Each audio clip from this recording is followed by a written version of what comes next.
Welcome back to Amita's kitchen and lifestyle. ಸ್ನೇಹಿತರೆ, ಇವತ್ತಿನ recipe ಬಂದು ಒಂದು ಅದ್ಭುತವಾದ ರೆಸಿಪಿ ಅಂತಲೇ ಹೇಳ್ಬೋದು. ಹೆಲ್ದಿಯಾದ, ಪರಿಮಳಯುಕ್ತವಾದ ಮತ್ತು ಆರೋಗ್ಯದಾಯಕವಾದ ಒಂದು ರೆಸಿಪಿ ಅಂತಲೇ ಹೇಳ್ಬೋದು. ಇಷ್ಟರವರೆಗೆ ನೀವು ತಿನ್ನದ ಒಂದು ರೆಸಿಪಿ ಅಂತಲೂ ಹೇಳ್ಬೋದು. ಹಾಗಾದರೆ ಅದೇನಪ್ಪ ಅಂತ ರೆಸಿಪಿ ಅಂತ ನೋಡಿಕೊಂಡು ಬರುವ ಅಮಿತಾಸ್ ಕಿಚನಿಗೆ ಹೋಗುವುದಕ್ಕಿಂತ ಮೊದಲು ಈ ರೆಸಿಪಿ ನಿಮಗೆ ಇಷ್ಟ ಆದರೆ ಒಂದು ಲೈಕ್ ಮಾಡಿ, ಹಾಗೆ ಶೇರ್ ಮಾಡಿ. ಚಾನಲ್ಗೆ ಯಾರಾದರೂ ಹೊಸಬ್ರು ಇದ್ದರೆ ಪ್ಲೀಸ್ ಸಬ್ಸ್ಕ್ರೈಬ್ ಮಾಡಿಕೊಂಡು ಚಾನಲನ್ನು ನೋಡಿ. ಹಾಗಾದರೆ ಬನ್ನಿ ಅಮಿತಾಸ್ ಕಿಚನಿಗೆ ಹೋಗುವ. ಇಲ್ಲಿ ನಾನು ಕೆಲವೊಂದು ಸಾಮಗ್ರಿಯನ್ನು ಇಟ್ಕೊಂಡಿದ್ದೇನೆ. ನೆಲಕಡಲೆ, ಹುರಿದು ಸಿಪ್ಪೆ ತೆಗೆದಂತ ನೆಲಕಡಲೆ, ಹಾಗೆ ಇಲ್ಲಿ ಗೇರು ಬೀಜ ಒಂದು ಸ್ವಲ್ಪ ಡ್ರೈ ರೋಸ್ಟ್ ಮಾಡಿದ್ದೇನೆ. ನೀವು ತುಪ್ಪದಲ್ಲಿ ಹುರ್ಕೊಳ್ಬಹುದು. ಹಾಗೆ ಬೆಲ್ಲದ ಹುಡಿ, ತೆಂಗಿನಕಾಯಿ. ಈಗ ನಾವು ಮೊದಲಿಗೆ ಹುರಿದಂತ ಗೇರು ಬೀಜ ಒಂದು 2 ಟೇಬಲ್ ಸ್ಪೂನ್ ಅಷ್ಟು ಉಂಟು. ಹಾಗೆ ಹುರಿದಂತ ನೆಲಕಡಲೆ ಅದು ಕೂಡ 2 ಟೇಬಲ್ ಸ್ಪೂನ್ ಅಷ್ಟು, ಒಂದು ಸ್ವಲ್ಪ ಜಾಸ್ತಿ ಉಂಟು. ಇದನ್ನೀಗ ನಾವು ತರಿ ಪೌಡರ್ ಮಾಡಿಕೊಂಡು ಬರುವ. ಇವಾಗ ನೋಡಿ, ಇದು ಪೌಡರ್ ಮಾಡಿಕೊಂಡಾಯ್ತು. ನೋಡಿ, ಜಾಸ್ತಿ ನಯ ಬೇಡ, ಹೀಗೆ ಸ್ವಲ್ಪ ಸಜ್ಜಿಗೆ ತರ. ಇವತ್ತು ನಾವು ಗೆರಟೆಯಿಂದ ರೆಸಿಪಿಯನ್ನು ಮಾಡುವ. ಈ ಗೆರಟೆ ಉಂಟಲ್ಲ, ಕೊಬ್ಬರಿ ಉಂಟಲ್ಲ, ಅದರ ಗೆರಟೆ ಚಿಪ್ಪಿನ ತಳ್ತೇವೆ, ತುಳುವಲ್ಲಿ ಚಿಪ್ಪಿನ ತಳ್ತೇವೆ.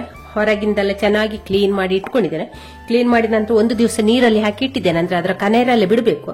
ಹಾಗೆ ರೆಡಿ ಮಾಡಿ ಇಟ್ಟುಕೊಂಡ ಕೊಬ್ಬರಿದ್ದು ಗೆರಟೆ. ನಮಗೆ ತೆಂಗಿನಕಾಯಿ ತುರಿದು ಮಾಡುದಿದ್ರೆ ಅದು ಒಳಗೆ ಕ್ಲೀನ್ ಮಾಡ್ಲಿಕ್ಕೆ ಒಂದು ಸ್ವಲ್ಪ ಟೈಮ್ ತಗೊಳ್ತದೆ.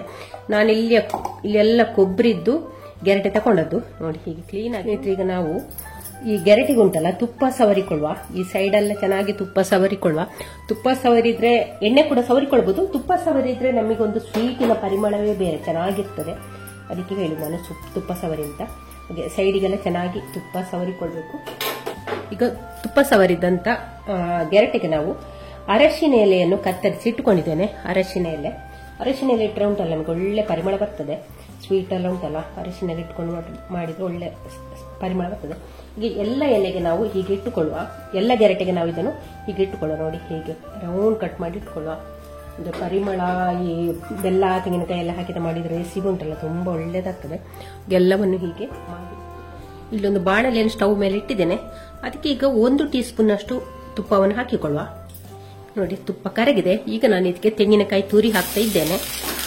1 ಕಪ್ಪಿನಷ್ಟು, ಅಂದ್ರೆ 1 ತೆಂಗಿನಕಾಯಿಯ 1 ಗಡಿ ಹಾಕಿಕೊಂಡಿದ್ದೇನೆ. ಅಂದ್ರೆ ಕಪ್ಪು ಅದೆಲ್ಲ ಹಾಕುದು ಬೇಡ. ಹೀಗೆ ಅಂದ್ರೆ ನಾವಿಲ್ಲಿ ತುರಿಯುವಾಗ ಅಷ್ಟೇ ಸಣ್ಣದಾಗಿ ಸಪೂರ ತುರ್ಕೊಳ್ಬೇಕು. ದಪ್ಪ ಹಾಕೊಳ್ಬೇಡಿ. ಒಂದ್ ವೇಳೆ ದಪ್ಪ ಬಂದ್ರೆ ಮಿಕ್ಸರ್ ಜಾರಿಗೆ ಹಾಕಿ ಪಲ್ಸ್ ಮೋಡಲ್ಲಿ 1-2 ಸಲ ತಿರುಗಿಸ್ಕೊಂಡ್ರೆ ಸಾಕಾಗ್ತದೆ. ಆಗ ಒಂಥರ ಪೌಡರ್ ತರ ಆಗ್ತದೆ. ಈಗ ಒಂದು ಸ್ವಲ್ಪ ಕೆಂಪಗಾಗೋ ತನಕ ನಾವು ಇದನ್ನು ಫ್ರೈ ಮಾಡಿಕೊಂಡು, ಸ್ವಲ್ಪ ಕಲರ್ ಚೇಂಜ್ ಆಗಿದೆ, ಇಷ್ಟಾದ್ರೆ ಸಾಕು. ಈಗ ನಾವು ಸ್ಟವ್, ನಾನಿಲ್ಲಿ 1 ಕಪ್ಪಿನಷ್ಟು ಅಂದ್ರೆ 1 ಪಾವಿನಷ್ಟು ಬೆಳ್ತಿಗೆ ಅಕ್ಕಿಯನ್ನು 4 ಗಂಟೆಗಳ ಕಾಲ ನೆನೆ ಹಾಕಿ ಚೆನ್ನಾಗಿ ತೊಳೆದು ಇಟ್ಟುಕೊಂಡಿದ್ದೇನೆ. ಈಗ ಅದಕ್ಕೊಂದು 2 ಟೇಬಲ್ ಸ್ಪೂನ್ ಅಷ್ಟು ಅನ್ನವನ್ನು ಹಾಕಿಕೊಳ್ಳುವ. ಬಾಯ್ಲ್ಡ್ ರೈಸ್ ಅನ್ನು ಹಾಕ್ತಾ ಇದ್ದೇನೆ. ಇದನ್ನೀಗ ಮಿಕ್ಸರ್ ಜಾರಿಗೆ ಹಾಕಿ ನಯವಾಗಿ ರುಬ್ಬಿಕೊಳ್ಳುವ. ಇವಾಗ ಇಲ್ಲಿ ಅಕ್ಕಿಯನ್ನು ರುಬ್ಬಿಕೊಂಡಾಯ್ತು. ಅದನ್ನೀಗ ಒಂದು ಬೌಲಿಗೆ ಹಾಕಿಕೊಳ್ಳುವ. ನಯವಾಗಿ ರುಬ್ಬಿಕೊಳ್ಬೇಕು. ನೀರು ದೋಸೆ ರುಬ್ತೇವಲ್ಲ ಆ ರೀತಿ. ಅಷ್ಟು ತೆಳ್ಳಕ್ಕೆ ಮಾಡಿಕೊಳ್ಳೋದು ಬೇಡ ಹಿಟ್ಟನ್ನು. ಅದಕ್ಕೀಗ ಬೆಲ್ಲವನ್ನು ಹಾಕುವ. ಅಂದ್ರೆ ಇದು ಆರ್ಗಾನಿಕ್ ಬೆಲ್ಲ. ಅದನ್ನ ಹಾಗಾಗಿ ಕಸ ಕಡ್ಡಿ ಏನಿಲ್ಲ. ನೀವು ಮಾಮೂಲಿ ಬೆಲ್ಲ ತಗೊಳ್ದಿದ್ರೆ ಉಂಟಲ್ಲ, ಅದನ್ನು ಚೆನ್ನಾಗಿ ಒಮ್ಮೆ ನೀರು ಹಾಕಿ ಒಂದು ಕುದಿ ಬರಿಸಿ 1 ಕಪ್ ಬೆಲ್ಲದ ಹುಡಿಗೆ 1/4 ಕಪ್ಪಿನಷ್ಟು ನೀರು ಹಾಕಿ ಅದನ್ನು ಕುದಿ ಬರಿಸಿದ್ರೆ ಆಯ್ತು. ಆ ನಂತರ ಸೋಸಿಕೊಂಡ್ರೆ ಆಯ್ತು. ಅಂದ್ರೆ ಅಂತ ಬೆಲ್ಲಲ್ಲಿ ಕೆಲವು ಸಲ ಕಸ ಕಡ್ಡಿ ಇರ್ತದೆ. ಅಂತ ಒಳ್ಳೆ ಬೆಲ್ಲದಲ್ಲಿ ಆದ್ರೆ ಏನಿಲ್ಲ, ಡೈರೆಕ್ಟ್ ನೀವು ಹಾಕಿಕೊಳ್ಬಹುದು. ಹಾಗೆ ಚೆನ್ನಾಗಿ ಒಮ್ಮೆ ಹೀಗೆ ಮಿಕ್ಸ್ ಕೊಡುವ. ಈಗ ಇದಕ್ಕೊಂದು 1/4 ಟೀ ಸ್ಪೂನ್ ಅಷ್ಟು ಉಪ್ಪು ಹಾಕುವ. ಬೆಲ್ಲ ಹಾಕಿದ್ರೂ ನಮಗೆ ಉಪ್ಪಿನಂಶ ಬೇಕಲ್ಲ, ಹಾಗಾಗಿ ಹಾಕಿ ಒಮ್ಮೆ ಚೆನ್ನಾಗಿ ಮಿಕ್ಸ್ ಮಾಡುವ. ಈ ಬೆಲ್ಲ ಎಲ್ಲ ಬೆರಿಬೇಕು, ನೀರಾಗಬೇಕು. ಹಾಗೆ ಮಿಕ್ಸ್ ಮಾಡಿಕೊಂಡ್ರೆ ಇಲ್ಲಿ ಹುರಿದಿಟ್ಟಂತ ತೆಂಗಿನಕಾಯಿಯನ್ನು ಹಾಕಿಕೊಳ್ಳುವ. ಒಮ್ಮೆ ಚೆನ್ನಾಗಿ ಮಿಕ್ಸ್ ಮಾಡುವ.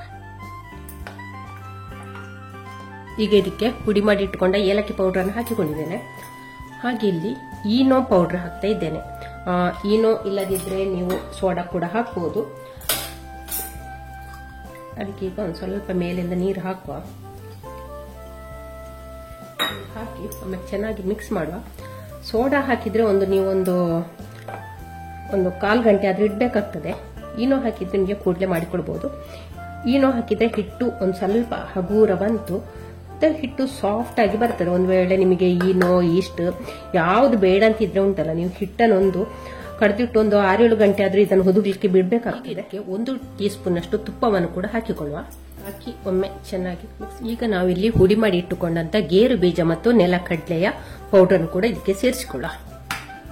ಇದನ್ನೊಮ್ಮೆ ಚೆನ್ನಾಗಿ ಮಿಕ್ಸ್ ಮಾಡುವ. ನಾವಿದನ್ನು ಸೇರಿಸುವಾಗ ಯಾವಾಗಲೂ ಕೊನೆಗೆ ಸೇರಿಸಿಕೊಂಡ್ರೆ ಆಯ್ತು. ಒಮ್ಮೆ ಚೆನ್ನಾಗಿ ಮಿಕ್ಸ್ ಮಾಡಿದ್ರೆ ಆಯ್ತು. ಹಿಟ್ಟು ನೋಡಿ ಈ ಹದದಲ್ಲಿ ಉಂಟು ನೋಡಿ.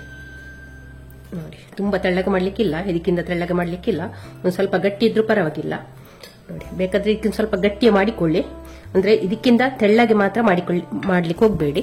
ಇಷ್ಟಾದ್ರೆ ಸಾಕು. ಇಲ್ಲಿ ನೀರನ್ನು ಕೂಡ ಕಾಯ್ಲಿಕ್ಕೆ ಇಟ್ಟಿದ್ದೇನೆ ನೋಡಿ. ನೀವು ಕುಕ್ಕರಲ್ಲಿ ಬೇಕಾದ್ರೆ ಕುಕ್ಕರಲ್ಲಿ ಮಾಡಿಕೊಳ್ಬಹುದು. ಇಡ್ಲಿ ಮಡಿಕೆಯಲ್ಲಿ ಬೇಕಾದ್ರೆ ಇಡ್ಲಿ ಮಡಿಕೆಯಲ್ಲಿ ಕೂಡ ಮಾಡಿಕೊಳ್ಬಹುದು. ನಾನು ಇಲ್ಲಿ ಕಡಾಯಿಯನ್ನು ಇಟ್ಟಿದ್ದೇನೆ. ನೀರು ಚೆನ್ನಾಗಿ ಕುದಿ ಬರ್ತಾ ಉಂಟು. ಇವಾಗ ನಾವು ಮಾಡಿಟ್ಟ ಹಿಟ್ಟನ್ನು ಗೆರಟೆಗೆ ಹಾಕಿ ಇದಕ್ಕೆ ಇಡುವ. ಹಿಟ್ಟನ್ನೆಲ್ಲ ಇಲ್ಲಿ ಗೆರಟೆಗೆ ಹಾಕೊಂಡಾಯ್ತು. ಇವಾಗ ಇದನ್ನು ನಾವು ಕುದಿತಿರುವ ಕಡಾಯಿಗೆ ಇಡಬೇಕು. ಕಡಾಯಿಗೆ ಇಡುವ.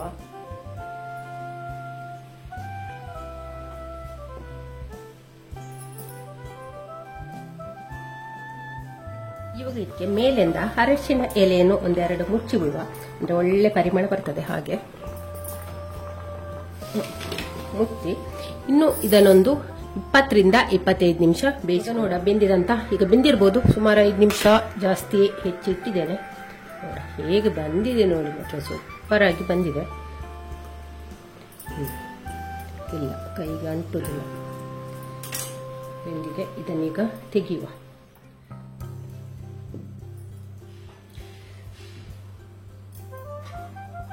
ತೆಕ್ಕೊಂಡದ್ದು ಸ್ವಲ್ಪ ದೊಡ್ಡದಾಯ್ತು, ಹಾಗೆ ನಿಲ್ಲಿಲ್ಲ. ಹಾಗೆ ಈ ರೀತಿ ಬಂದಿದೆ ನೋಡಿ, ಎಷ್ಟು ಚೆನ್ನಾಗಿ ಬಂದಿದೆ. ಇದೊಂದು ಸ್ವಲ್ಪ ತಣ್ಣಗಾಗ್ಲಿಕ್ಕೆ ಬಿಡುವ. ಆನಂತರ ಅದನ್ನು ಎಬ್ಬಿಸ್ಕೊಂಡ್ರೆ ಆಯ್ತು. ಸ್ವೀಟ್ ಅನ್ನು ಎಬ್ಬಿಸಿಕೊಳ್ಳುವ. ಅದು ಸುಲಭವಾಗಿ ಎದ್ದು ಬರ್ತದೆ ನೋಡಿ. ಸುಲಭವಾಗಿ ಎದ್ದು ಬರ್ತದೆ. ಒಂಥರ ಕೇಕ್ ರೀತಿ ಉಂಟು, ಸ್ಪಾಂಜ್ ಆಗಿ ಉಂಟು. ಸ್ವಲ್ಪ ಸೌಟಿಗೆ ಹಾಕಿಕೊಂಡು ಎಬ್ಬಿಸಿದ್ರೆ ನೋಡಿ, ಸುಲಭವಾಗಿ ಎದ್ದು ಬರ್ತದೆ ನೋಡಿ. ಎಷ್ಟು ನೀಟಾಗಿ ನೋಡಿ, ಇಲ್ಲಿ ಸ್ವಲ್ಪ ಅಂಟಿದೆ ಅಷ್ಟೇ ನೋಡಿ. ಎಷ್ಟು ನೀಟಾಗಿ ಮತ್ತೆ ಎಷ್ಟು ಚೆನ್ನಾಗಿ ಬಂದಿದೆ ನೋಡಿ.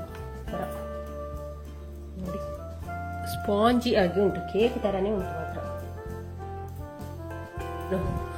ಇದನ್ನ ಇವಾಗ ಕಟ್ ಮಾಡಿ ನೋಡುವ ಯಾವ ರೀತಿ ಬಂದಿದೆ ಅಂತ ನೋಡುವ. ನೋಡಿ ಸಾಫ್ಟ್ ಆಗಿ ನೋಡಿ, ಎಷ್ಟು ಚೆನ್ನಾಗಿ ಬಂದಿದೆ ನೋಡಿ. ಸಾಫ್ಟ್ ಆಗಿ ಬಂದಿದೆ ನೋಡಿ, ಕೇಕ್ ತರ ಉಂಟು ನೋಡಿ. ನೀವು ಕೂಡ ಒಂದ್ಸಲಿ ಟ್ರೈ ಮಾಡಿ. ಹಾಗೆ ವಿಡಿಯೋ ಇಷ್ಟ ಆದ್ರೆ ಲೈಕ್ ಮಾಡಿ, ಶೇರ್ ಮಾಡಿ. ಚಾನಲ್ಗೆ ಹೊಸಬ್ರಿದ್ರೆ ಸಬ್ಸ್ಕ್ರೈಬ್ ಮಾಡಿಕೊಂಡು ಚಾನಲ್ ಅನ್ನು ನೋಡಿ. ನಾಳಿನ ಹೊಸ ವ್ಲಾಗ್ ಅಥವಾ ರೆಸಿಪಿಯೊಂದಿಗೆ ಸಿಗೋಣ. ಅಲ್ಲಿವರೆಗೆ take care, bye bye. Thank you ಸ್ನೇಹಿತರೆ.